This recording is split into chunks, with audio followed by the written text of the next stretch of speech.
On the profile interview segment this week, I'll be speaking with an expert from the International Labour Organization on just transition.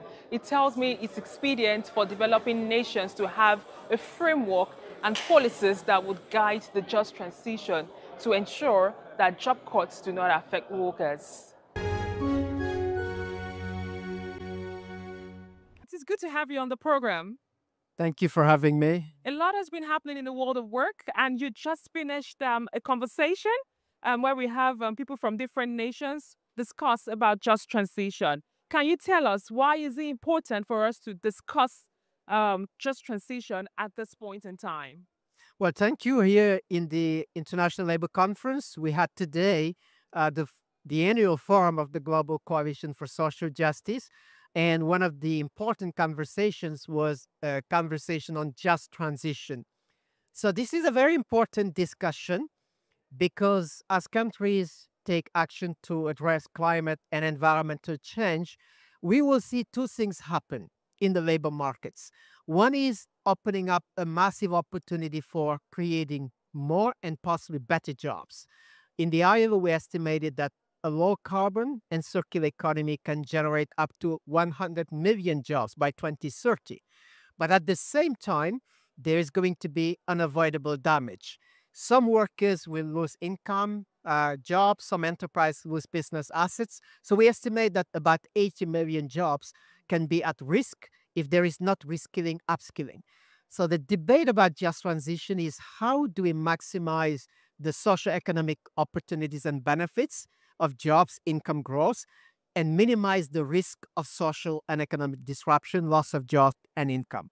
You had about an hour, 30 minutes conversation with member countries. What was the feedback? Is there a renewed agenda towards ensuring that some member countries that are not up to date with the transition they're probably ready to take the necessary steps? Well, the discussion was very encouraging. So, this notion of a just transition was somehow at the periphery of the climate agenda, but now it's becoming centerpiece. Countries realize that if you want to have an ambitious action to tackle climate change, dealing with the labor markets, ensuring that workers in the fossil fuel industry, for example, in coal, oil, and gas, that may be negatively impacted, enterprises that could lose business assets, and communities that could be disrupted, is not at the end of the process. It is really upfront. So if you don't have that engagement for workers to see the future for them, enterprises to see that they can stay in business, then the ambition is not going to be possible. And I think what the conversation today demonstrated is that climate ambition is not just about numerical targets. Climate ambition is ultimately and fundamentally about people and their capacities to change. Capacity to change, the likelihood for job cuts. What do you think should be the advocacy from the worker side, from the employers, and probably from government in terms of policies? The policies are going to be very important, and the conversation today went on two sides. First, in the climate space, where countries are now designing the nationally determined contributions on climate change, it's important to build in them decent work and just transition objectives as very clear objectives. Then, second, in terms of employment policies, countries should be able also to identify the opportunities and challenges that climate action could have on jobs. And these can be unintended consequences as well. So, there is a massive opportunity, like I said, for 100 million jobs, but this is not going to happen by default. There needs to be reskilling of workers to move from fossil fuels to renewable energy jobs, but also for young women and girls to get the skills to have to capture the jobs in the emerging economy. There needs to be social protection. Those losing income need to be supported in this process. And this is important because if you look at the 20 countries most vulnerable to climate change today, only about 9% of their population has access to any social security. So we need to do more on social protection. Then finally, financing a just transition. You need to have funding for skills programs, social protection, and making sure that this is done through social dialogue. Governments have to be sitting together with actors in the real economy, and these are workers, employers, and that collective engagement is what society needs to make things possible. Talking about global coalition for social justice, the issue of not the issue now, the conversation on just transition is out of was brought out of the coalition for social justice. Um, how far would you say Africa has fared in terms of ensuring that the workspace is just and fair? Well, I think Africa is really at the forefront of this agenda because most countries are highly vulnerable to climate change.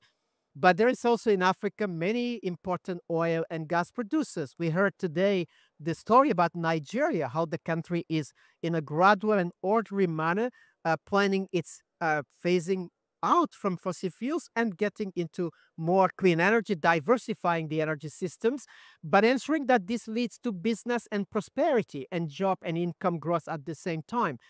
You see in Africa countries that are becoming new oil and gas producers. While the global agenda is decarbonizing, Mauritania, Senegal, other countries are just becoming oil and gas producers.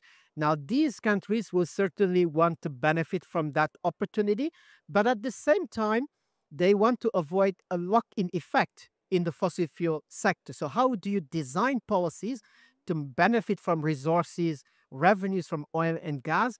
At the same time, invest in the diversification and transformation of economies over time.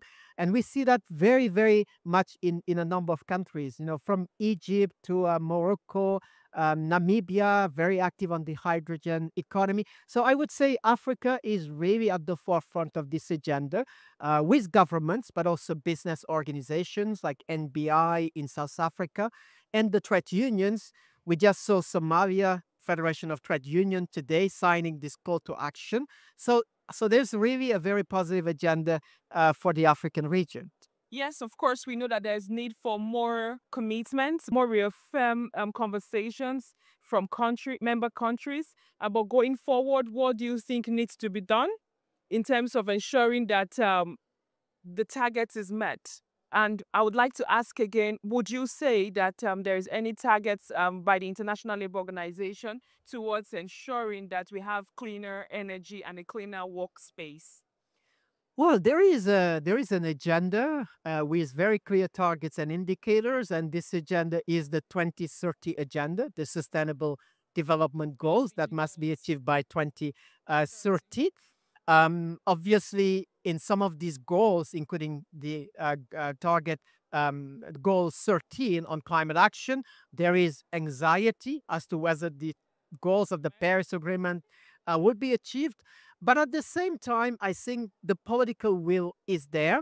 The African countries are doing their best, but it's very important also to recognize that in this whole agenda on climate, African countries have played a minimal role in terms of causing climate change in the first place. So, which means that international cooperation has to be very important. Supporting African countries in terms of financing technology, and these are some of the principles enshrined in the UN Framework Agreement on Climate Change and the Paris Agreement. So again, the international cooperation with development partners and international organization has to be a very important element to enable African countries to be where they want to be. Talking about finance, what more do you think needs to be done to ensure that African countries actually benefit from whatever fund that is in place to ensure that this just transition is made possible? Well, I think in Africa, many countries face the challenge of procedures to access existing climate funds, whether it's the Green Climate Fund, the Global Environment Facility Adaptation Fund. We hear countries saying that these funds are there with billions of dollars, but the procedures, the time it takes them to get projects to pipeline to getting the finance is too long. I think streamlining these processes is something that could be very critical. But then I want to underline the fact that when we speak about just transition, we mean that there must be financing to support trade unions that will require reskilling, upskilling to move, say, from fossil fuel jobs to clean energy jobs. You need to finance the income support that workers that may lose jobs and income in the process of decarbonization will face, and communities that might be so much disrupted. The challenge is that when countries speak about climate finance, they don't have necessarily in mind these social dimensions. They still seem to consider them to be about traditional development finance. And here there is a very important shift in mind to see that these social spending, they are not expenditures and social costs. They are investments that must be part of climate investment, and that projects that Nigeria, South Africa, or Somalia would need to take to the Green Climate Fund to train their unions, their workers, their communities to transform should have access to existing climate funding mechanisms. And this shift in mind that the social dimension has to be financed as parts of climate investment. So that is really a missing piece where a difference can be made. You spoke about the people. On a final note, I would like you to speak about the need for inclusion when we have this kind of conversation. Well, it's very important to have an inclusive process. First of all, in policy design and implementation, governments alone cannot do it. They have to engage with trade unions, their organizations, workers, and communities, which in the world of work, we refer to social dialogue and stakeholder engagement. But at the same time, the inclusion has a gender dimension. We find that in most cases, when you see phasing down of coal mines, the attention is paid to male workers in the mines because most of them are men. But where you have a coal mine and or coal plant, there are many other businesses around the ecosystem run by women, and those are sometimes tend to be overlooked in programs of compensation. So we need to ensure that this gender dimension is taken up and that we have more women in clean energy jobs. So if you look at employment in the energy sector, female employment is about 20% now. In renewable energies, it's about 32%, which is a little better, but we need to do more. Thank you very much for your time. Thank you for the opportunity. Thank you. And that's all we can take on today's edition of the program. Join us next week for a fresh edition of the show. I am Sharon Ijason. Thanks for watching, and remember that labor creates wealth.